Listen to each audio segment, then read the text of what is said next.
Wonyokedde olunaku olwaleero nga poliisi mu bitundu by'Embale etandise okunoonyereza ku nfa y'omusomi abadde asoma essiniya esooka ku ssomero lya Lambumali High School. Ono ye Kiropa Esther eyafudde mu ngeri etannategeerekeka bulungi bwe yabadde addusiddwa mu ddwaliro lya Mountain Elgon Hospital Embale, eyo gye baakabatemedde nti yabadde avudde mu bulamu bw'ensi.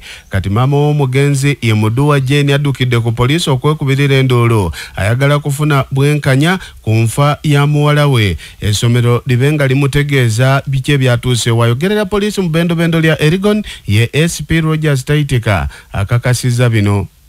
Yavire ya lopa ku polisi yaifuwa nembole nti timmativu engeri mwana we gyafiiremu. So tutandise okujja maiso n'okunonenkereza ku nsonga eno, aye kyetutegeireku okuva mu makulu ab'essomero bategeezezza nti ono mwana abaire mulwaire era ng'ali ku treatment. So ka tujje mu maiso tulindire na postmortem report okuboneka nga tugifuna, aye twenda kwongera okusaba abakulembeze b'amasomero nti mwana wabanga alaze sayini zeetali nnungi babe nga bamwanguira kumutwala mu ddwaliro erinaine mu beekulu okuboneka nga ajja mu maiso n'ofuna obwiddandabi okutaasa obulamu bw'omuntu. Kitalo nnyo.